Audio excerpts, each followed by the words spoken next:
Wala akong marinig.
Rin?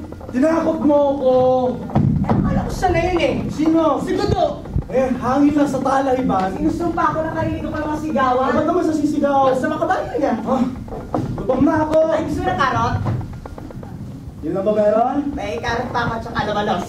Akin na karot.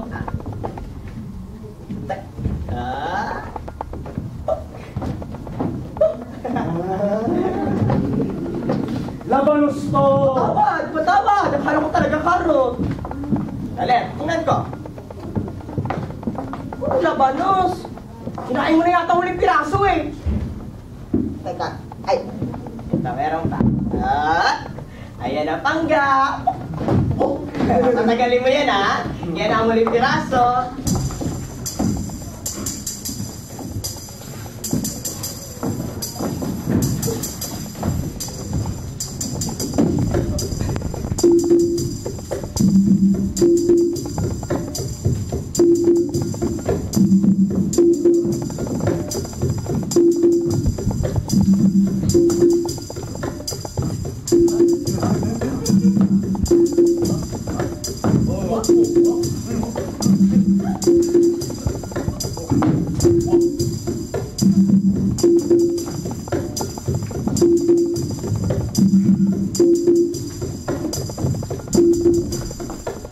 Magtanong ako sa'yo kanina.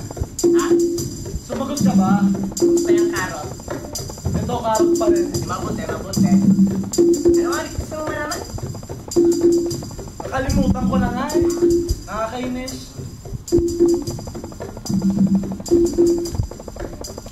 Hindi ko makakalimutan ang karot na to, ha? Naalala ko na. Beno, Dali ba tayo? wala akong marinig sa sinasabi mo.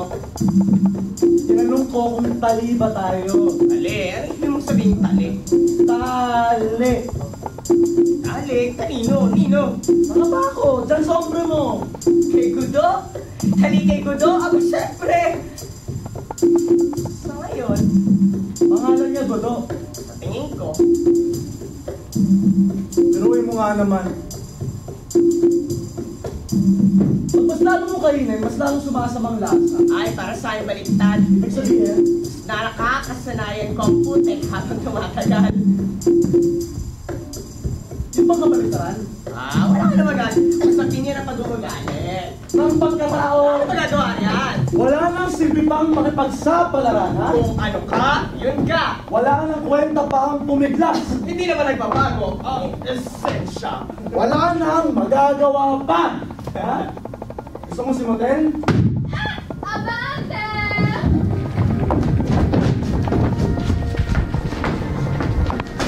Atras! Iwan mo ko! Ano ka lamang?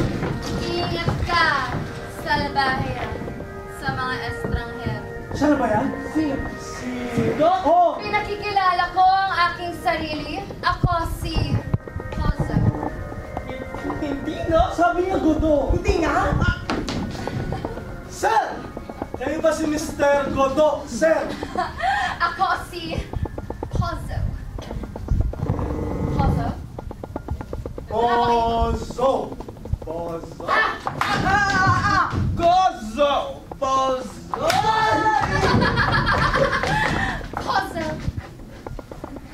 Poso. Nakuha. Poso ba, Gozo?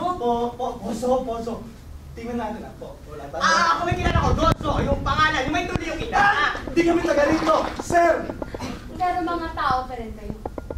Sa tingin ko, mga kaparehas ko ng uri. Kasi uri ni Pozo, nilalang sa wangis ng Diyos. Alam niyo po. Sino si Godot? Gogo. Inakala niyo ako si Godot. Ano hindi, sir, ha? Sino siya? Siya, kaibigan lang namin. Ay, hindi nga namin siya kilala. Ay, hindi nga namin ganun kakilala, pero... Ay, kahit makita ko pa, hindi ko makilala. Inakala niyo ako siya. Ay, hindi naman. Alam niyo naman, nandyan yung pagod sa kain tayo. Alam mo, inakala ko lang ng isang saglit lang. Kaintan, hinihintay niyo siya. Di ko kasi, sir. Dito, sa lupain ko. Ay, wala naman po kami masamang binabala. Oo, maayos ang hangarin namin. Libre naman ang daan para sa lahat. Ay, yun nga po yung naisip namin. Malaking sayang nga, pero yun na yun eh. Wala nang magagawa pa.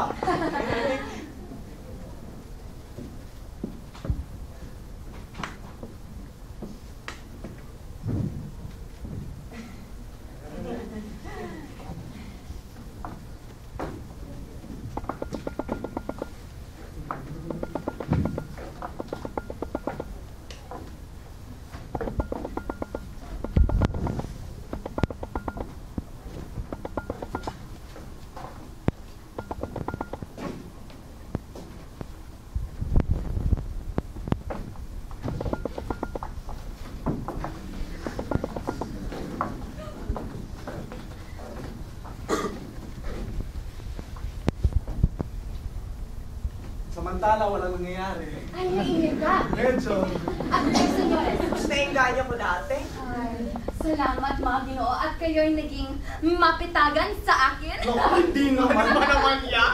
Anong gusto mong gawin niya? Pasayawin ba natin siya? Pakatahin? Sino? Sino? May mga utak naman kayo, di ba? Nag-iisip siya? Malamang. Nang malakas. Dati ang ganda-ganda pang isip niya, pero yun ang problema ko ngayon eh. O ano, paisipin ba natin siya? Pasayawin na lang natin, mas nakakalibang yun, ha? Di rin? O di ba di mas nakakalibang yun? Gusto ko sana marinig siya mag-isip. O sige. Sayaw muna tapos isip. Ayos na sa Ay, kanya. posible ba yun? Oo, yung natural na pagkakasunod-sunod. Sige, pasayawin na natin siya. Narinig mo, baboy? Oh, hindi siya tumatanggi. Lumanggi minsan.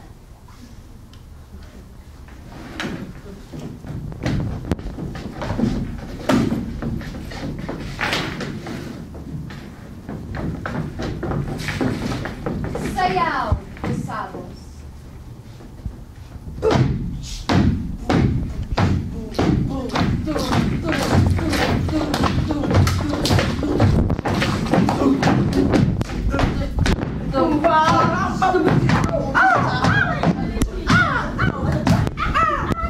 Yun lang. Encore!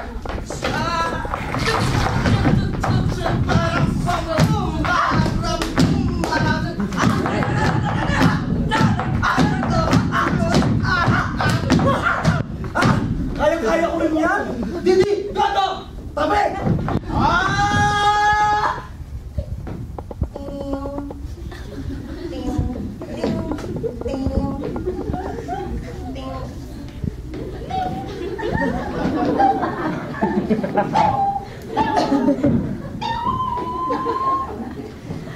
Counting practice lang. Dati sumasayaw siya ng farandol, ng fling, ng brawl, ng jig, pati yung cornpipe. Mahal daw talaga, puno ng saya. Pero yan lang ang kaya niya ngayon. Alam mo ba kung anong tawag dyan? Ang pagturusa ng nasisi. Matigas. Ang lambat. Akala niya nabitan siya sa lambat. Medyo kwan siya, no? Uy, ay, subukan na natin siya paisipin. Kunin mo yung sombrero ko. Pero, Hindi siya nakakaisip pag wala ang sombrero niya. ikaw na. Oy, pagtapos ng ginawa niya sa akin, ayoko! Ako na magbibigay. Sabihin mo kunin ha?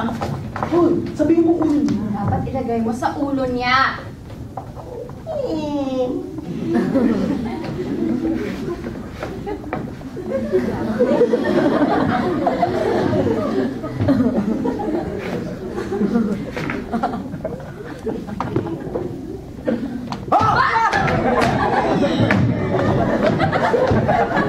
Ilagay mo sa ulo niya eh.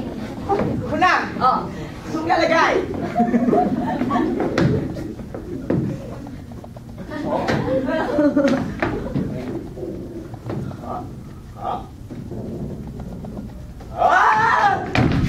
Ano bang hinihintay niya? Lumayo kayo!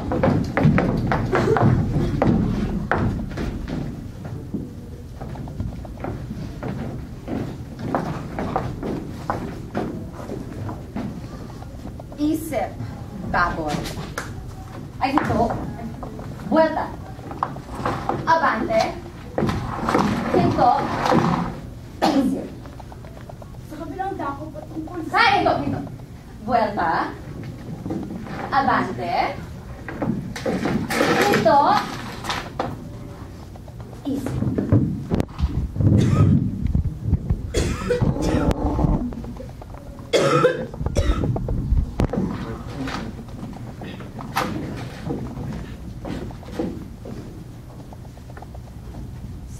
Dako patungkol sa mga obrang isinapubliko ni Napuncher at Batman hinggil sa personal na Diyos.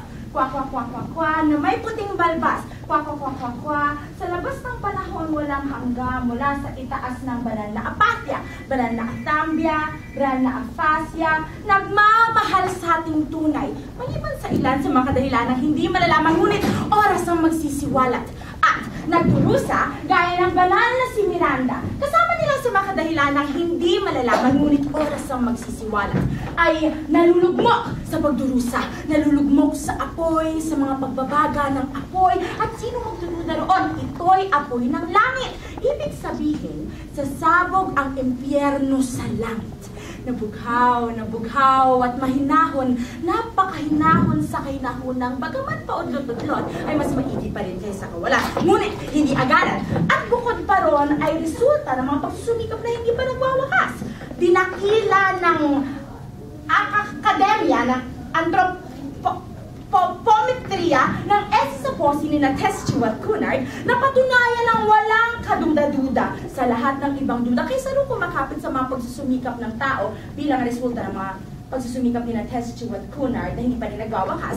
Ito'y napatunayan, kasunod dito, ngunit hindi agaran. At dahil sa mga dahilan ng hindi malalamang obra ni Napuncher at Batman, alinsunod sa mga pagsusumikap ni Fardam at Belcher na hindi pa rin nagwawakas. At dahil rin sa mga pagsusumikap na nasayang nina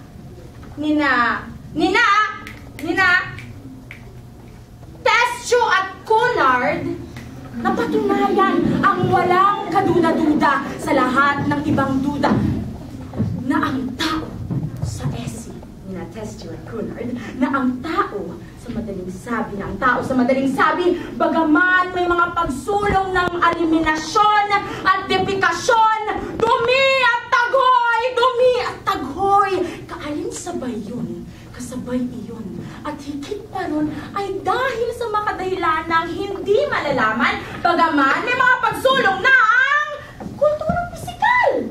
At palakasan, gaya na,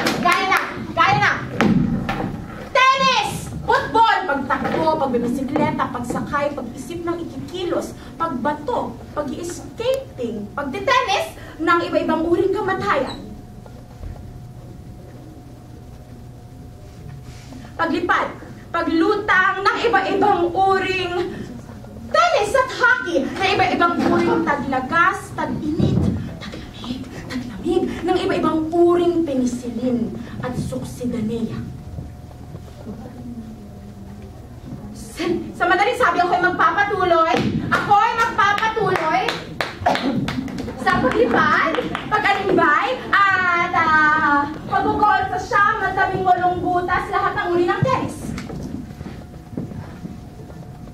Sa madaling sabi, dahil sa mga dahilanang hindi malalaman ni na Peckham, Fulham, Clapham, partikular kaalinsabay yun, at kasabay iyon, at higit pa ron, ay dahil sa mga dahilanang hindi malalaman, ngunit oras na magsisiwalat.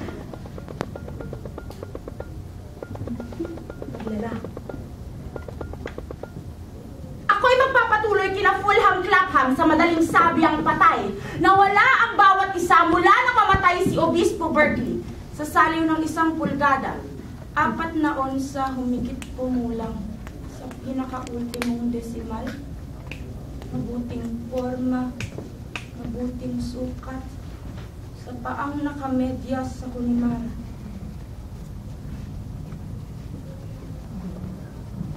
Sa madaling sabi, ako'y magpapatuloy! Ako'y magpapatuloy dahil sa mga dahilan na hindi malalaman ano man ang mga katotohanan naririyan at habang inaalala na ang higit pa riyan, higit at lalong higit na mas matimbang pa alinsunod sa mga pagsusumikap na nasayo ni na Steinbeck at Peterman na sa kaparangan sa bundok, sa dagat, sa ilog tubig na dumadaloy na apoy! Ang hangin ay pareho at pagwan. Ang lupa, ang hangin. Ladies and gentlemen, the presentation you just saw is college graduates waiting, an excerpt from Godot 5, 5 Ruminations on Samuel Beckett's En attendant Godot. This is presented by Tanghalang Ateneo and the Ateneo Theatre Arts program. This production is currently ongoing at the Ateneo Black Box Theatre with shows from Tuesday to Saturday next week. Thank you. Tirahan ng mga bato sa dakilang kailaliman, ang dakilang taginaw sa dakilang kailaliman. Abako sa taon ng ating Panginoon.